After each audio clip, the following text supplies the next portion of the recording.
Ndabaramukije mwese abanywanyi b'ibiganiro vyacu ngaha kuri ino mboneshakure yacu ari nayo yanyu ya Burundi News TV. Reka twizere ko mumeze neza cane. Turi mu gitondo cyo kuri wa gatandatu, turi ku itariki 10 z'ukwezi k'umunani umwaka wa 2024. Tugarutse mw'idonido ry'amakuru ariko aravugwa cane cane ngaha mu Burundi no mu bindi bihugu bigiye bitandukanye, twibanda ku makuru ariko aravugwa mu karere k'ibiyaga bigari ndetse no kw'isi muri rusange. Munyemerere rero turebere hamwe amakuru akomeje kugenda aravugwa guturuka ngaha mu gihugu c'u Burundi. Dore ingingo nkuru turaza kugenda tugarukaho. Abasirikare bakomeye cyane barimo nka General Prime Niyongabo ndetse n'abandi bayobozi bagiye batandukanye bamaze kugenda bemeza neza yuko hamaze gukorwa itohoza rishimangira yuko zimwe mu nsengero ngaha mu gihugu c'u Burundi zigomba gutangira kugagwa nyuma yuko by'umwihariko hakomeje kugenda hagaragara ibibazo bigiye bitandukanye.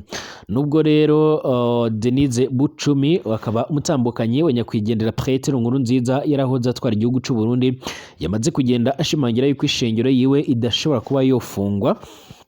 Amakuru akomeje kugenda aratugeraho nuko bamwe mu bayobozi bari bafatanyije kuyobora iyo shengero batangiye kugenda banyuruzwa n'inzego zijejwe iperereza ngaha mu gihugu c'u Burundi, ndetse ngo mu masaha maceya cyangwa se mu gihe kitarambiranye n'iyo shengero yiwe ikaba ishobora kuba yo kugarwa. Iyi shengero rero isanzwe ifise abayoboke benshi ngaha mu gihugu c'u Burundi, irashinzwa kuba irimo kugenda ikorerwamo ibitandukanye no guhimbaza ndetse no gusengeramo Imana. Bakavuga yuko hari hatanguye gukoreramo ibikorwa bigiye bitandukanye bigendanye no gutegura kaduruvayo ndetse no kuba botembagaza ubutegetsi bwa General Neva, ubu nawe utifashe neza mu magara yiwe, ndetse akiyongera yuko by'umwihariko byaba biri gutegurwa mu gihe ngaha mu gihugu c'u Burundi barimo bitegura amatora agiye atandukanye kuko biriko bitangazwa. Amatora kandi ateganyijwe ngaha mu gihugu c'u Burundi, amatora azaba areba cane cane abayobozi b'intara ndetse n'abayobozi ba za komine ngaha muri ico gihugu c'u Burundi, dore ko ariyo bagiye kuzatanguriraho. Bamwe mu bayobozi bakuru bagiye batandukanye n'abashikiranganji bakomeye cyane bamaze kugenda bashimangira yuko umuntu wese utabarizwa muri CNDD-FDD ashobora kuzohura n'ibibazo bigiye bitandukanye. Ibi byaje gutuma rero abaturage ngaha mu gihugu c'u Burundi bashimangira yuko igihe kigeze kugira ngo by'umwihariko bongere gutangura guhunga, nyuma yuko iki gihugu cy'u Burundi umunywanyi wese utari uwa CNDD-FDD afite undi mugwi abarizwamo abiri ikibazo gikomeye cyane ku buryo ubuzima bwiwe buba buri hasi, buba buri mu kaga. Ndetse ni nyuma yuko twaje gutahura amakuru yuko ngaha mu gisirikare ndetse no mu zindi nzego zigiye zitandukanye umuntu uri kujya kwaka serivisi ariko atari umuhutu afise ibibazo bikomeye cyane byo guhita yafungwa cyangwa se akambugwa iyo serivisi. Ni nako bimeze kandi mu bajejwe inzego z'umutekano mu bari kwinjira mu gipolisi n'igisirikare, dore yuko iki kibazo twari twagarutseho ku munsi w'ejo kirimo kiragaragara cyane, aho hari indi batayo yongeye kurungikwa angaha muri Kongo, ariko yose ibato y'abasirikare bashika ku106 ikaba yari igizwe n'abo mu bwoko bw'abatutsi kuko byamaze kugenda bitangazwa.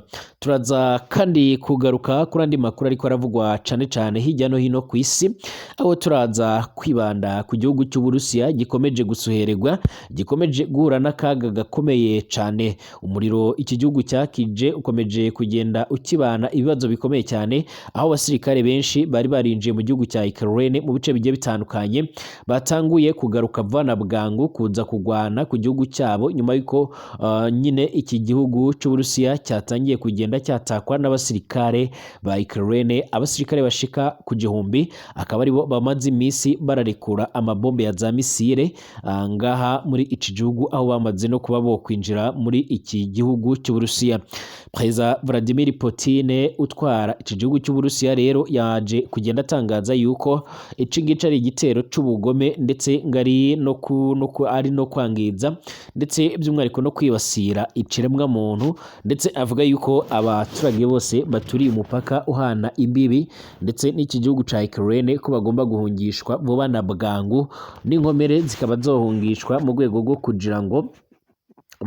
kugira ngo nyine abajya kuzivura no kuzitaho babashe kubikorera iyo ngiyo. turaza kurebera hamwe n'andi makuru ariko aravugwa ngaha mu gihugu ca Republika Iharanira Intwaro Rusange ya Kongo, dore ko hari amakuru menshi ariko aravugwa cane cane mu bijejwe n'umutekano n'ingamba zafashwe. Hari ibitero bisha biriko birategurwa nyuma y'uko hari abasoda benshi ngaha muri Kongo bamaze imisi bafise imyitozo yo kugira ngo babashe kuba botangura gukoresha zimwe mu ntwaro zikomeye cyane, intwaro ico gihugu giherutse kuba cohaha mu bihugu bigiye bitandukanye ku isi harimo nka Turkiya, aho bakuye ibifaru byo mu bwoko bwa T-5 ndetse no mu gihugu ca Bulgaria aho bakuye izindi ntwaro zigiye zitandukanye zirimo nka AK-47 zivuguruye ndetse n'izo mu bwoko bwa Katyusha n'andi masasu adasanzwe. Ikaze rero mu biganiro byacu kuri ino mbonesha kure yacu ya Burundi News TV. Ari ubwambere ushitse ngaha, reka nkwibutse gupyonda handitse sabone kugira ngo ucuraronka amakuru n'ibiganiro byacu tubandanya kubategura ndetse tukanabagezaho dufatanyije n'abamenyesha amakuru yabacu ndetse n'ababa bayatohoje basanzwe ari inzobere mu kudufasha kugira ngo tubashe kuba twobahereza amakuru atariho ivumbi. Ikaze rero kuri nkurikiye ngaha mu gihugu c'u Burundi mu bice bigiye bitandukanye, mu ntara zigiye zitandukanye ndetse no muri komine. Amakuru ariko atugeraho none rero aravuga yuko umwe mu bafatanyaga mu kurongora iyo shengero ya Pastor Denise Bucumi bivugwa yuko iyo bayanyurujwe n'inzego z'iperereza nyuma yuko baje kugenda mu ijoro, abapolisi ndetse n'abasirikare bakaza kuba bomuhamagara hanyuma bakamushira mu modoka yo mu bwoko bwa Vigo bakamujana, ndetse kugeza none abo umuryango wiwe akaba nta muntu afise amakuru agendanye n'ubuzima bwiwe. Ibi ni ibintu byongeye gutera imagara ndetse cyane cyane abayoboke b'urusengero bakomeza kugenda bavuga yuko gushika none bakomeje kugenda babangamirwa n'uburyo inzego z'iperereza ngaha mu gihugu cy'u Burundi zitanguye kugenda zinyoroza abantu cyane cyane abatavuga rumwe n'ubutegetsi ndetse n'abandi basa naho badahuje n'imiyoborere iri ngaha muri iki gihugu irongowe n'ishyaka riri ku butegetsi rizwi nka CNDD-FDD. Ibi kandi birahura n'ikibazo gikomeye cyane kirimo kigaragara mu maprizo agiye atandukanye, aho bivugwa yuko abantu benshi bafungiye ngaha muri aya maprizo ari benshi abiganjemo abatavuga rumwe n'ubutegetsi bwa nyiricubahiro Evariste Ndayishimiye. Abantu benshi rero baje kugenda bavuga yuko ku mbuga nkoranyambaga mu bitekerezo bigiye bitandukanye baje kugenda bavuga yuko bategereje kureba ikiraza gukurikiraho, ndetse n'icyo umuhungu wa Pastor Denise Bucumi Nkurunziza aza kuba yokora nk'umwe mu bantu basanzwe babarizwa mu nzego zijejwe umutekano ngaha mu gihugu c'u Burundi, dore ko asanzwe ari umwe mu basirikare bakomeye ngaha muri iki gihugu. Ahangaha kandi mu gihugu c'u Burundi haravugwa ibindi bibazo bigiye bitandukanye, cane cane iby'abasirikare bari baranze kujya mu ngwano mu guhangana n'umuhari M23 ngaha mu gihugu ca Kongo, bakaba bakomeje kugenda bafungwa. Mu misi iheze nibwo twari twabigarutseho aho bari bamaze kugenda bakatigwa urubanza imyaka shika hafi 30 bagenda banagabanywa mu magereza agiye atandukanye. Ubu noneho bamaze gutangura kujuririra ibyemezo bahawe. Kugeza none rero iki gihugu cy'u Burundi gikomeje kwibasirwa n'ibibazo bigiye bitandukanye, cane cane ibibazo bigendanye n'umutekano, hakiyongeraho ibibazo bigendanye n'inzara, ndetse kandi ibibazo byinshi cyane bigiye bitandukanye bikaba birimo bizamuka bitutumba mu gihe hagiye gutangura amatora ya mbere rero agiye gutangura. Ni amatora akomeye cyane araza kugenda avamo bamwe mu bayobozi bagiye batandukanye bagomba kuzahagararira amakomine ndetse n'intara zigiye zitandukanye ngaha mu gihugu cy'u Burundi, akazagenda akurikirwa nayo mu zindi nzego nkuru z'igihugu, ndetse abaturage bakaba bariyo basabwa kwitwara neza ndetse no kwihitiramo abayobozi babahereye. Ariko kandi bikaba binavugwa yuko umuntu utazatora umugambwe uri ku butegetsi uzwi nka CNDD-FDD ashobora kuzohura n'ibibazo bikomeye cyane. Mu ntara zigiye zitandukanye rero biravugwa ko arimwe abantu bajejwe iperereza ku buryo n'ubundi umuntu baba bafise amakuru yuko atari umunywanyi wa CNDD-FDD aba afise ibibazo byo kuba yota ajanwa n'inzego z'iperereza ngaha mu gihugu cy'u Burundi. Ibi rero ni bimwe mu bintu bikomeje kugenda bitumwa zimwe mu mpunzi zigiye zitandukanye ziri hirya no hino ku isi z'abarundi cane cane izahunze bitewe n'ibibazo vya politike ndetse no kutavuga rumwe n'ubutegetsi, zivuga yuko zidashobora kuba zogoroka ngaha mu gihugu c'u Burundi mu gihe hakomeje kugenda hagaragara ibibazo bigiye bitandukanye, ibibazo biriko n'ubundi bigendanye n'ibingibi n'ubundi vy'umutekano, aho bavuga yuko nubwo baba bariko bahabwa ibintu byose cyangwa se ibintu byinshi cyane bigiye bitandukanye, harimo amahera ndetse n'ibindi bishobora kubafasha mu kugaruka mu buzima busanzwe, n'ubundi bitobakundira ko bogaruka. Twerekeze hano mu Rwanda ku itariki 18 Kanama umwaka wa 2017, Perezida Paul Kagame yari yarahiririye kuyobora u Rwanda muri manda ye ya gatatu mu gihe c'imyaka ishika kuri 7, yiyemeza guharanira amahoro n'ubusugire bw'igihugu. Kuri ubu ngubu rero iminsi irabarirwa ku ntoki ngo umukuru w'igihugu ayongera arahirire kuyobora u Rwanda muri manda nshya y'imyaka ishika kuri 5 nyuma yo gutsinda amatora yabaye muri uyu mwaka n'ubundi mu kwezi guheze ku majwi ashika kuri 99.18%. Imyaka ishika kuri 7 rero ishize umutekano w'igihugu wahuye na byinshi byagerageje kuhungabanya, gusa inzego z'umutekano ndetse Perezida Paul Kagame abereye umugaba w'ikirenga zibasha gukumira ndetse no guhangana n'abari bafise iyo migambi mibisha nk'uko bikomeje kugenda bigaragara. Bijyanye n'amategeko u Rwanda rero n'amateka u Rwanda rwanyuzemo kuva rubonye ubwigenge, uwavuga yuko imyaka ishika kuri 7 ishize yongeye kugaragaza yuko umutekano w'u Rwanda udadiye ntiyaba agiye kure y'ukuri. Impamvu nuko rero byibura mu myaka ishika kuri 7 ishize u Rwanda rwagabweho ibitero birenze bishika kuri 5 byabaga biturutse hanze y'igihugu, by'umwihariko mu byerekezo bishika kuri 3 byacyo, gusa byose babigabye ntawigeze amara igihe n'ubundi ku butaka bw'u Rwanda cyangwa se n'iminota mike. Hari ibitero bya FLN mu majyepfo y'u Rwanda mu burengerazuba byagaragaje ko RDF n'ubundi ihora iri maso, ndetse baza no gutanga isomo.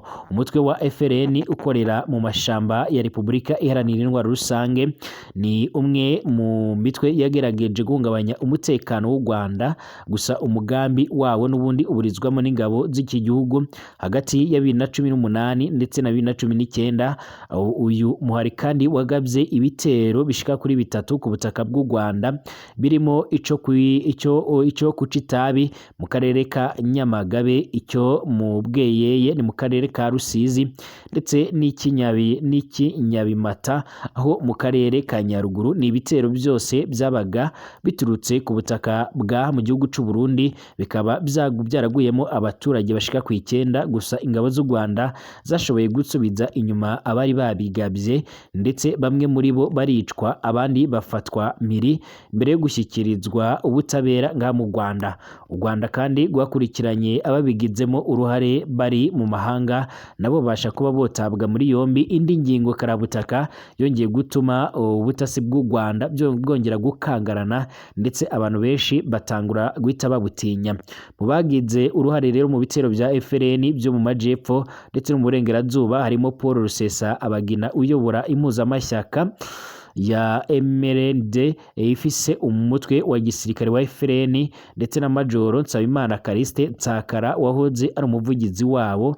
Muri Mata umwaka wa 2019 nibwo leta y'u Rwanda yemeje yuko Nsabimana wari umaze igihe yigamba ibitero bya FLN muri Nyungwe afungiye i Kigali. Uyu yazanywe i Kigali avanywe mu bigwa bya Komore aho yafatiwe. Paul Rusesabagina ku rundi ruhande wiwe yafatiwe i Kigali muri Kanama umwaka wa 2020 nyuma yo kuhisanga azi ko ageze i Bujumbura mu gihugu c'u Burundi. Aba bombi rero na bagenzi babo babarirwa muri 20 bakatiwe igifungo n'ubutabera bw'u Rwanda bwari bumaze kubahamya ibyaha bifitanye isano n'iterabwoba, ariko mu mwaka uheze Nsabimana na Rusesabagina baza kurekurwa ku mbabazi za Perezida Paul Kagame. Aba bagabo nubwo barikuwe rero mu gihe c'urubanza rwabo bashoboye gutanga amakuru menshi cyane yiganjemo ayerekeye imigambi y'abashakaga guhungabanya umutekano ngaha mu gihugu c'u Rwanda. RDF yatsinsuye ruda urunana mu Kinigi. Ikindi gitero cari gikomeye cyane, usibye ibitero yagabye FRN yagabye ibitero ku butaka yagabye ku butaka bw'u Rwanda mu kwacira umwaka w'ibihumbi 2019. Abari bagize imitwe y'inyeshyamba ya P5 ndetse na ruda urunana yiyomoye kuri FDLR bagera kuri 67 bagabye igitero ku Rwanda binjiriye mu Kinigi ho mu karere ka Musanze, gusa baza gukubitwa ahababaza n'ingabo z'u Rwanda RDF. Ico gitero caguyemo abaturage bashika kuri 14, ariko mu bakigabye ingabo z'u Rwanda zishemo abashika kuri 19, abandi barenga 30 bafatwa mpiri. Aba bari batumwe guhirika ubutegetsi bw'u Rwanda bakagira amahigwe yo kudapfa. Rero bafungiye abagize amahigwe yo kudapfa bafungiye mu Rwanda nyuma yo guhamywa n'urukiko rukuru rwa gisirikare ibyaha by'iterabwoba ndetse no kujya mu mitwe itemewe. Igitero cya ADF mu Rwanda cyaburijemo n'ubundi kigitegurwa. Iyi ADF nayo ikaba isanzwe igwanya ubutegetsi bwa Uganda, ariko ikaba isanzwe ikorera mu mashamba ngaha mu gihugu cya Kongo. Usibye imitwe igwanya ubutegetsi bw'u Rwanda yagerageje guhungabanya umutekano wago, inzego z'iperereza n'iz'umutekano zaburijemo igitero cy'umuhari wa ADF ugwanya ubutegetsi bwa Uganda washakaga kugaba mu Rwanda hari ku itariki ya 1 Ukwakira umwaka wa 2021. Urwego rw'ubugenzacyaha rwemeje yuko kufatanye n'izindi nzego z'umutekano hafashwe abantu bashika kuri 13 mu mezi ya Kanama ndetse na Nzeri umwaka wa 2021 bakekwagaho gukorana na ADF mu mugambi wo gutera ibisasu n'ibibombe ahantu hagiye hatandukanye nga mu mujyi wa Kigali. Ico gihe hanafashwe kandi ibintu bigiye bitandukanye byagombaga kwifashishwa mu gukora ibisasu birimo imisumari, inshinga ndetse intambi za simukadi ndetse n'ibindi. Uwo mushinga wo gutera ibisasu i Kigali wari uyobowe na media nka Lubo wahoze ari mu bayobozi bakuru ba ADF mbere yo kwivuganwa n'ingabo za Uganda mu mwaka uheze, ubwo indege zazo z'intambara n'ubundi zarasaga ibirindiro bigiye bitandukanye uwo muhari ufise mu mashamba ya Repubulika Iharanira Intwaro Rusange ya Kongo.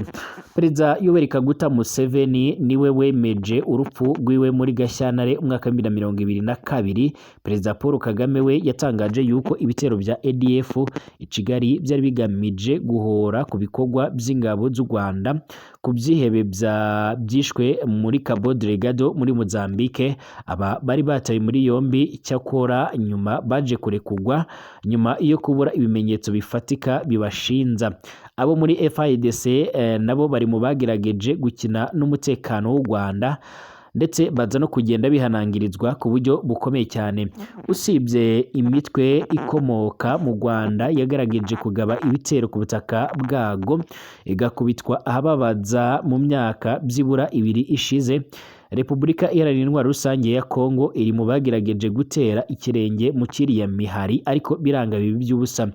Byibura abasirikare bashika kuri 4 ba FIDC biciwe hafi y'umupaka wa RDC ndetse n'u Rwanda ni mu karere ka Rubavu nyuma yo kugerageza kuvogera ubutaka bw'u Rwanda cyangwa gushotora inzego z'umutekano zago. Ni nyuma yuko umwuka mubi wadutse hagati ya RDC ndetse n'u Rwanda ishinza guha ubufasha umuhari w'inyeshamba wa M23 zimaze imyaka ishika kuri 2 ziri mu ntambara n'ingabo zayo kuva mu myaka hafi 2.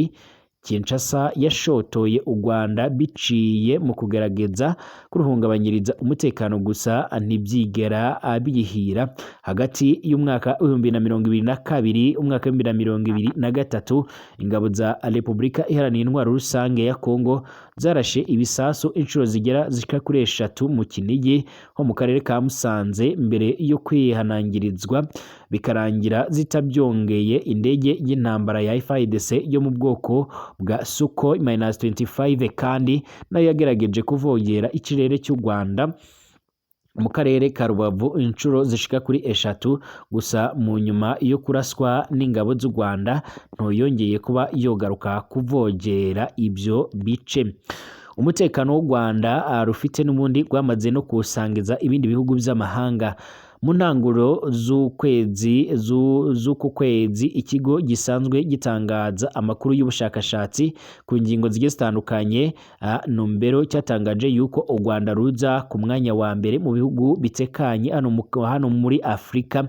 Raporo y'iki kigo yaje ikurikira iz'ibindi bigiye bitandukanye mu myaka indwi iheze byagiye bishyira u Rwanda ku myanya y'imbere mu bihugu bitekanye muri Afrika. Ibyatangajwe n'ibyo bigo bishingirwaho n'ubundi no kuba mu myaka indwi iheze u Rwanda rwarasaguriye umutekano rufise bimwe mu bihugu bya no ku mugabane wa Afrika. Ku mutekano rufise nyine u Rwanda rwarumaze imyaka myinshi ruri mu bihugu n'ubundi byoherezamo ingabo mu butumwa bw'umuryango w'abibumbye bwo kugarura amahoro n'umutekano ku isi, by'umwihariko mu bihugu bya Repubulika ya Centrafrica, Sudani y'Epfo biciye mu masezerano y'ubufatanye.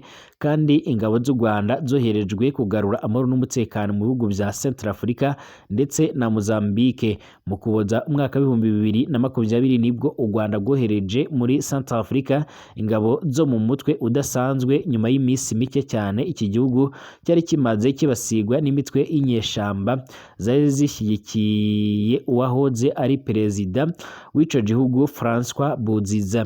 Ingabo z'u Rwanda zashoboye kwirukana izo nyeshyamba ndetse amatora y'umukuru w'igihugu zashakaga kuburizamo birangira abaye. Perezida Faustin Archange Touadera rero wayatsinze kuri ubu ngubu mu bacungirwa umutekano harimo ingabo mu bamucungira umutekano mo ingabo za RDF. U Rwanda kandi muri Nyakanga umwaka wa 2021 kandi rwohereje ingabo muri Mozambique nyuma yuko intara ya Cabo Delgado ndetse no mu bice bya Mocimbo da Praia yo mu majyaruguru y'iki gihugu yari imaze imyaka myinshi yarayogojwe n'ibyihebe byo mu mutwe w'iterabwoba wa Ansar al-Sunna.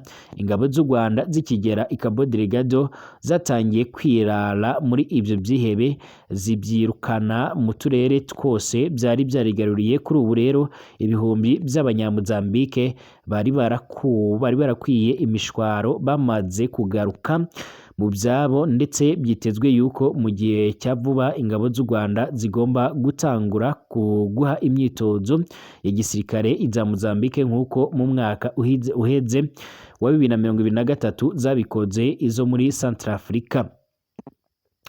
U Rwanda ni igihugu gito kidafite umwanya wo kuberamo intambara, nta n'ugomba kuruha uruhushya n'ubundi rwo kurinda umutekano wago. Aya namwe mu majambo akakaye ndetse anakomeye yakangaranyije ndetse yanateye ubwoba ibindi bihugu bigiye bitandukanye yatangajwe na nyiricyubahiro Perezida Paul Kagame w'u Rwanda. Perezida Paul Kagame rero mu mbwirwaruhame ziwe zigiye zitandukanye n'amadisikuru yakunze kugaragaza yuko u Rwanda rutazigera na rimwe rwihanganira uwo ari we wese wagerageza kuruhungabanyiriza umutekano. Muri Gashyantare umwaka wa 2022 kandi umukuru w'igihugu cy'u Rwanda ubwo yari mu muhango wo kwakira abaminisitiri bashya yaherukaga guha inshingano zo kuyobora Minisiteri y'ibikorwa remezo, yavuze ko u Rwanda rwiteguye gusanga abateganya kuruhungabanyiriza umutekano iyo bari, bidasabye ko bo baza, kuko n'ubundi nta mwanya u Rwanda rufise wo kurwaniramo izo ngwano. Ntabwo rero yagize ati ntabwo dukunda intambara, ariko utwifurije intambara nawe ashobora kuyibona byanze bikunze. Gushika none rero ni ibintu byinshi cyane bigiye bitandukanye muri manda y'imyaka ishika kuri 7 yose Perezida Kagame yabashije kuba yageza ku banyarwanda, usibye ibigendanye n'umutekano kandi harimo iterambere, uburezi, ubuvuzi, imihanda ndetse n'ibindi bikorwa bigiye bitandukanye, harimo ibikorwa remezo, amastade meza, inyubako nziza z'imyidagaduro ndetse n'ibindi. Gushika none rero n'ubundi akaba azorahwira ku itariki 11 nyine ni kuwa Mungu uri uku kwezi k'umunani mwaka 2024. Abategetsi bagiye batandukanye rero benshi bashika kuri 20 bamaze gukonfirma yuko bagomba kwitabira ibi bikorwa. Icakora hano ku mugabane wa Afrika nibo benshi, icakora no harimo nyiricubahiro Evariste Ndayishimiye ndetse na Perezida Tshisekedi ntogo ari muri abo baperezida nyuma y'uko abo bategetsi bamaze igihe bashinza u Rwanda gutera inkunga imitwe y'itera bwoba. Igihugu cy'Uburusiya rero gikomeje kwimura abaturage ku buryo budasanzwe nyuma y'uko cyoje kugabwaho ibitero bikomeye cyane n'igihugu cya Ukraine mu gihe ingwano zamaze guhindura imirishyo, ibitero bishasha birimo byibasira igihugu cy'Uburusiya. Hari amakuru avuga yuko abatari bake bamaze gupfa ndetse abandi bakaba bakomeretse, ndetse ngo inkomere zikaba zirimo kugenda zijyanwa kwa muganga, ndetse ibi bikomeje kugenda biraba ngaha muri ubu butaka bw'Uburusiya, bikaba ngo bishobora kuza gutuma abasirikare benshi bari barinjiye mu gihugu cya Ukraine bashobora kugaruka bakaza kugwana n'ubundi hano mu gihugu cyabo nyirizina. Bikaba bishobora kuza gutuma ingwano zari zimaze imyaka ziri ngaha muri Ukraine zishobora kugabanuka, zikaba zishobora kuza kwimukira ngaha mu gihugu cy'Uburusiya. Ngayo nguko twongere gusubira mu masaha ari imbere.